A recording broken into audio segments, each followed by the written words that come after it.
What's going on YouTube? It's Mahatma Gandhi back with some more Choices That Matter, and the sun went out.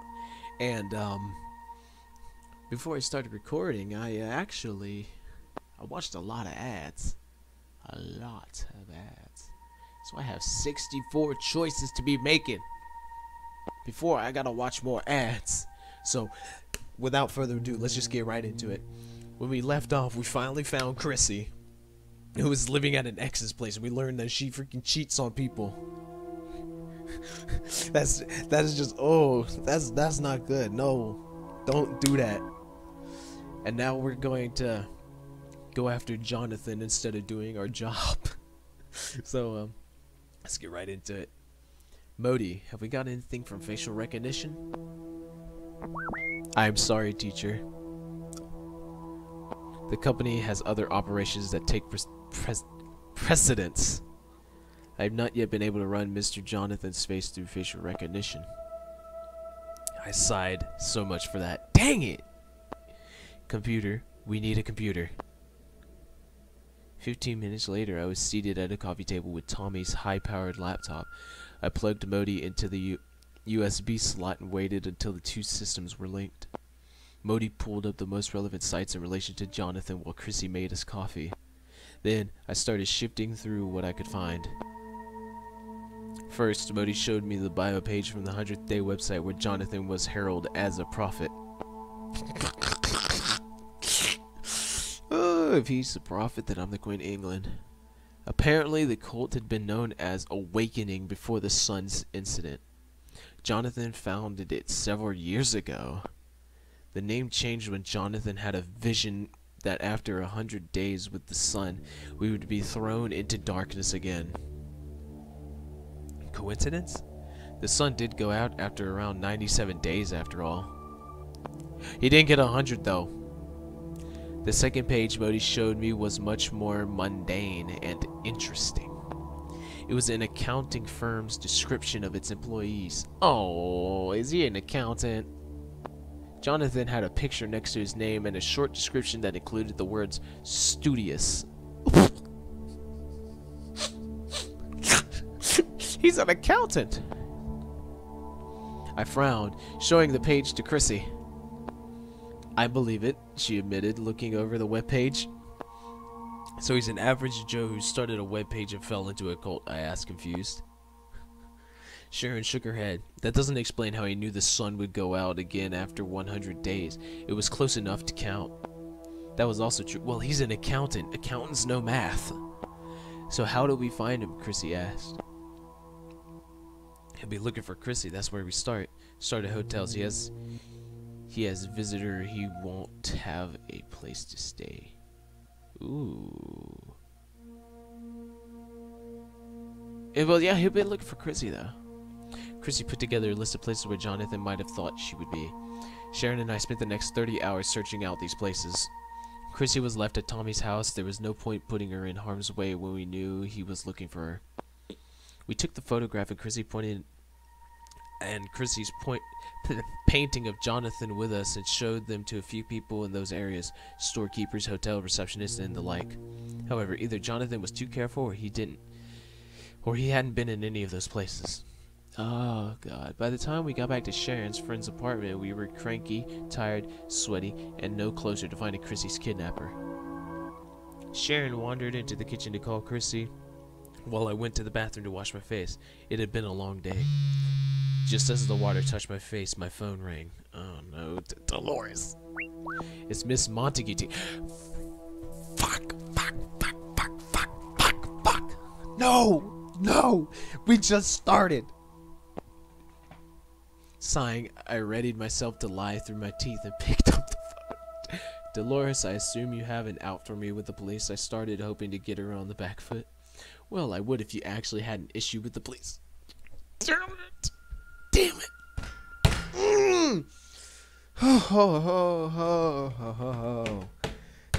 God, Jesus. Oh no. She saw through it. Make up another lie. No, we ain't admitting until she knows. Make up another lie. Well, I'm not sitting on my butt for nothing, I tried. I assume you're sitting on your butt because you want to help out your girlfriend, Sharon. Dolores, you know you're the only one for me. You know that, girl. Not in my house. You know that. Sharon walked past behind me, putting her own phone into her pocket. I'm hitting the hay, Sharon said. Wake me when we have a new plan. No! Dumbass motherfucker. No. Sharon. Sharon. Sharon. Sharon. Sharon. Sharon. Sharon. Sharon. Sharon. Sharon. Delores barked in laughter across the line, obviously having heard Sharon at the back. No! Sharon, no! No, Sharon! Why? Now she's laughing at me! She's laughing at me, Sharon! This was my chance! I don't know what you're talking about, I said, resigned. Fine, play it your way. The phone line went. Oh no, this don't sound good. Sharon, you have fucked me. For the last time. You've hit me. What else have you done? You've put me in mortal danger. I also put you in mortal danger, but that doesn't count. And then now. Damn it. Defeated, I left the bathroom, heading for the kitchen instead of the spare bedroom. I might be exhausted, but I was also starving. Damn it, Sharon. I'm mad at you. Teacher, I believe Miss Montague knows you are lying to her. Do you think she will be angry with us? Hell yes, she will. Not with you, Modi. I see, teacher. Perhaps we should send her a gift. What the fuck is we gonna send her? A fruit basket? An apology letter? What are we gonna send, huh?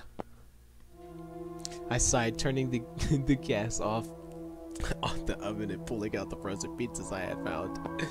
I'm not sure how well she'd respond to flattery. We just need to get this done quickly so we can move on to Dolores' lead. Dang, man. Dang. Sharon. Why? I'm mad. I'm going to remember this. I opted to sit by a tiny table in the kitchen instead of going into the dining room. And as I chewed my pizza, I also chewed over the problem I now faced. Teacher, I don't see how we can find Mr. Jonathan from here. We do not know much about him or where he might be. Modi had read my mind. What would you do, Modi? It is not my place to say. You are the teacher. I can only give suggestions and try to help. That's what I was asking. I was asking for a suggestion. Well, what would you suggest then, Modi? The little face went blank for a few moments, and I wondered if this meant Modi was thinking. I had to remind myself sometimes that Modi was a program, not an actual person. It was easy to forget. I see no way forward in the current investigation, teacher. I would suggest following the lead that Miss Montague has provided for us. And that was why Modi wasn't human.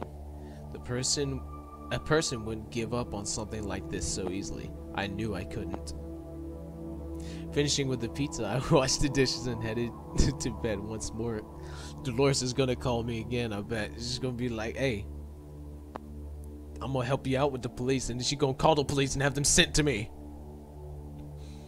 The many people we had spoken to had promised, some with the aid of payment, to keep an eye out for Jonathan and let us know if they saw him. That would have to do while I got some sleep. We aren't giving up, are we, teacher? You're a fast learner. I woke to a pounding on the door. She sent the police! Groaning, I rolled out of bed and stood, making my way to the door. Maybe Sharon had locked herself out. No! Oh, hold on. Delores hung up like, fine, play it your way. She might be at the door. But as I left my bedroom, Sharon emerged from hers, an equally confused look on her face. Her hair was sticking up in all directions. Oh no.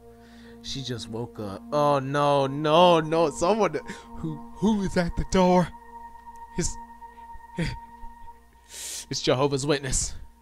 I frowned, looking down the hall to the front door. Maybe it's Chrissy, Sharon asked, trying to smooth her hair back onto her head. Warning bells rang through me. If Chrissy hadn't told Sharon she was coming, I highly doubted that it was her. Stay here, I told her, earning an aggravated look in return. Still, she stayed in the doorway of the master bedroom as I approached the front door. It had a peephole, and I leaned closer, looked through. It's Delores. Seeing a man and a woman on the other side, I slowly opened the door. Hold on. Wasn't I kidnapped by a man and a woman? I was! They're gonna kidnap me again! God! No! Suddenly, a third man fell onto the apartment by my feet. What? A third man fell into the apartment by my feet. Did they find Jonathan? Jonathan. His hands were tied behind his back. He was unconscious on the floor. What the fuck? What the fuck? What?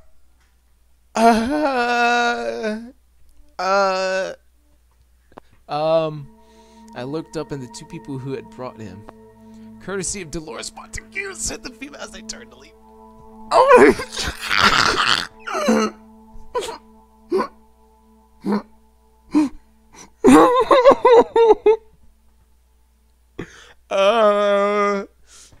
I'm scared for my life. Okay, I'm never lying to Delores again. I'm telling her the exact truth. I'm not cut out for this.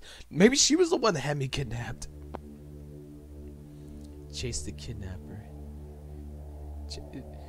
No, Sharon can deal with Jonathan. I shook myself out of my shock and took down to the stairs after them. I got to the ground floor as they reached the exit. The man turned and jammed a stick into the handle as I slammed against the door. I gripped the handle and pulled it as hard as I could, but it was no good. He jammed it shut. I watched him peel away into the street in a black sedan. A black sedan kidnapped me. Oh, it was them! Disappointed, I returned to the apartment. Damn it, that was them! It had to! Sharon was kneeling next to Jonathan, her own shock evident in her face. Teacher, this is not legal. Doesn't look like any of them care. It wasn't legal when I got kidnapped. Help me get him to a chair, I said to Sharon, wrapping an arm under his in order to hoist him up. It took us several minutes. Jonathan was not helping, thrashing his head and trying to yell at us through the gag. Who were those people? Sharon asked once we had him settled. They were the same people who kidnapped me and took me to Peru, I told her, rubbing my hands anxiously. I knew it! I knew it was it! And we trust them? She asked, incredulous. They said Jonathan came via Delores Montague. We can trust her, even if she kidnapped you as well. I did say I agreed with her methods. So she had me shot in the back, drugged twice, just to go to Peru? Really? Jonathan made some very insistent, aggravated noises, so I reached over and ripped off his gag. Stay quiet until I figure out what to do with you. You have to let me go, he cried, ignoring my flustered gesture for him to keep it down. Why would he do that? Why would we do that? Sharon asked harshly. You kidnapped my daughter. To keep her alive, he pleaded. You don't understand. They're crazy. Who? I asked, motioning for Sharon to close the door. The last thing we needed was one of the other residents stumbling across this scene. The 100th day, he whined, hanging his head. Sharon and I looked at each other with raised eyebrows. Slowly, I walked over and grabbed another chair, placing it in front of him. Teacher, would you like me to look up torture instructions?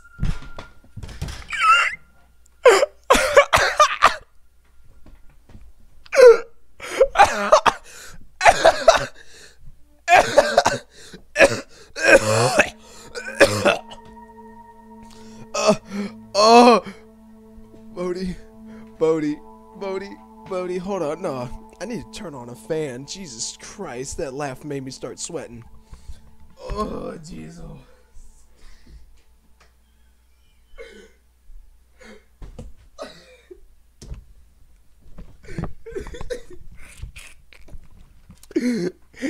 Please give me a choice here. Please give me a choice here. Please. No! What? No, Modi, I'm not gonna torture him. I believe that is what they would do in the cinematic references that I have found, teacher. It is not an issue to find some literature on the subject. No, Modi, that's enough, I said harshly, a little stunned that Modi would suggest such a thing. Dang it, I want to choose! I'm sorry. I will be quiet. I sat and faced Jonathan.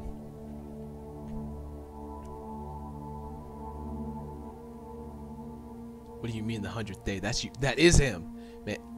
Yes, but not how you think, he sighed.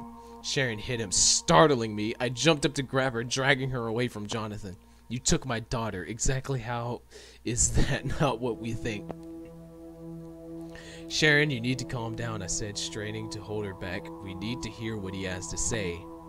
With great effort, Sharon restrained herself, taking a few steps back and gripping the table. I suspect that was the only thing holding her back. I created the 100th day, it's true, Jonathan continued, but I didn't think it would this would happen, that I'd be right. After giving Sharon a warning look and returning to my chair in front of him, I leaned forward in what I hoped was an intimidating pose. Explain. I have dreams, okay, he whined, pulling at the bonds at his wrist, and sometimes I think what if they were true, you know? So one day when I was at work, I started a website. Awakening, I said, remembering the information we dug up earlier. Yes, all I wanted was some friends. Oh, you want me to feel sad for you now?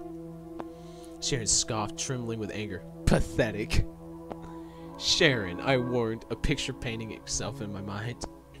I am pathetic, he screamed back at her. How did you know the sun was going to go out again? What happened next, Johnny? I'm just... He hung his head again in shame, and tears started to roll down his cheeks. Oh, no. Oh.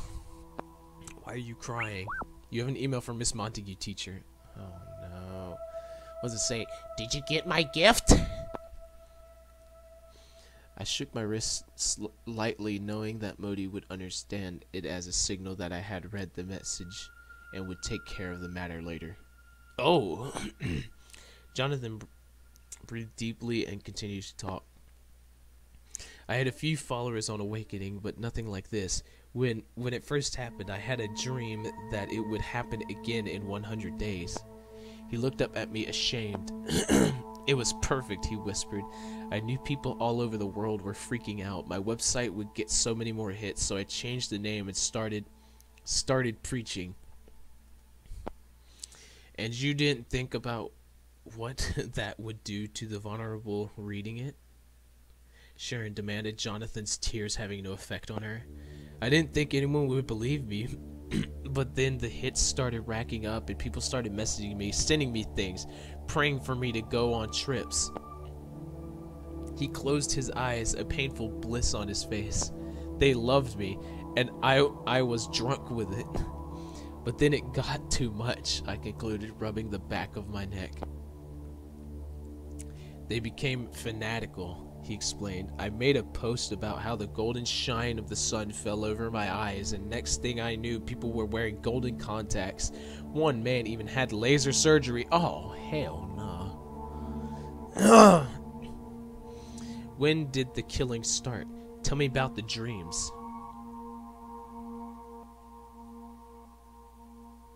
I want to know when the killings start.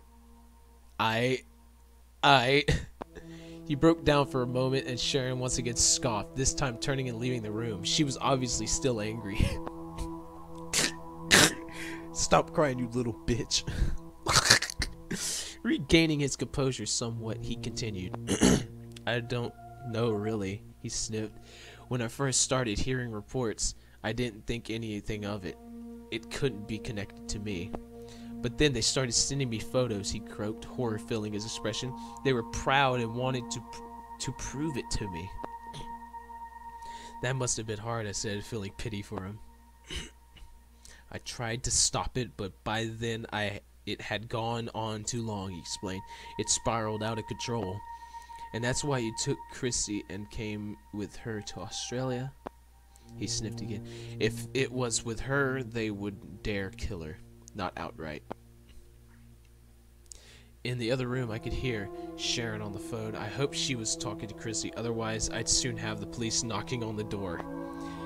As if suddenly remembering, Jonathan jerked upright in his chair. You have to let me go or you'll be killed. Are you threatening me? Victor Santiago. He has his eyes surgically changed to gold. Oh my god. That crazy. Oh. Good lord. Who's Victor Santiago? Jonathan sobbed. He's been killing scientists in North and South America. He better not have been the one that killed Professor Soul, cause I swear I'm gonna rip that dude's head off and I'm gonna shit down his neck. I felt my heart thump at that. My eyes widened at the implication. Could it be? Did he kill Professor Soul? The expression on Jonathan's face answered my question. I had discovered the name of Soul's killer. You motherfucker, I'm gonna beat your ass. You are dead. You are dead. You are dead. You're good as dead. You are good as dead. Would you like me to check if Mr. Victor Santiago is on the company's database, teacher?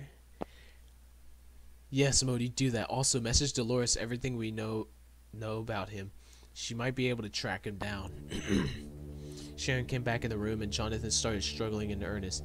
She gave him an evil look. I'm going to see Christy, she told me, grabbing her bag off the table. No, you can't, Jonathan screamed savagely, twisting around. Victor has his sights on you now. He's coming after you before. He's come after you before, he said, nodding. Was he the dude that tried to ram me off the road? Why do people keep trying to kill me? I groaned, rubbing my eyes. Sharon, maybe it's best you don't. We don't want to lead him back to her. She started to argue before abruptly cutting herself off, realizing that she didn't have a suitable rebuttal. I stood up and started walking towards the kitchen. Sit tight, you. I pointed at Jonathan. I still don't know if I want to turn you over to the police or just let you rot here. Bloody right, Sharon muttered, following me. He'll kill you if he finds you, he groaned, slumping in his chair. What are you gonna do? She asked me quietly once we were out of earshot of Jonathan. She flicked the kettle on. I sometimes wondered if she was addicted to caffeine.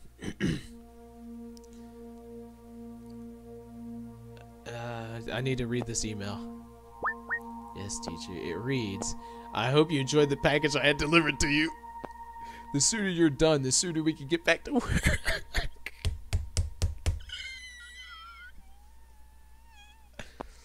You have 30 hours to finish this or I'll intervene. Oh, hell no. Hell no. Message me when you want retrieval of package. Delores Montague. That is all, teacher. What the fuck? Sharon grunted as she poured herself a coffee. Modi having spoken aloud so she could also hear. This Delores sounds like a proper gala. She said, retrieval of package. What does that even mean? It means the two who dropped him off will come back for Jonathan if we want them to, I said, thinking it over. Sharon looked at me over her mug. You said you trusted her, right? Not really, no. Yes, I trust her now. I do now, because Jesus Christ, you got him in a day. Well, that seems to be your answer, she shrugged. I molded over. On the other hand, if we let him go with a really, really dire threat, he could be useful, I said, waiting for Sharon to explode. She paused in the act of raising her mug. I hate him, she said clearly. Why would we let him go? Do you want the man, I asked, or the organization? She ground her teeth together, frustration and anger competing with logic. Fine, she eventually spat out. Our options are giving him enough rope to hang himself with or send him back with your lady friend. I sputtered. The idea of Dolores as my lady friend temporarily left me without the ability to speak. She ain't just a lady friend. I looked on Sharon's face, said it was revenge, so I decided against dignifying it with a response. That's our two options. Yes, I said, finally, my vocal cords obeying me again. So what will it be? Alright, well, you know what? We are basically out of time, so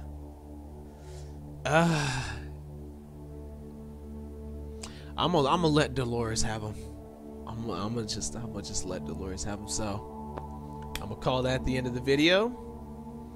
I'll see you guys in the next one, and bye.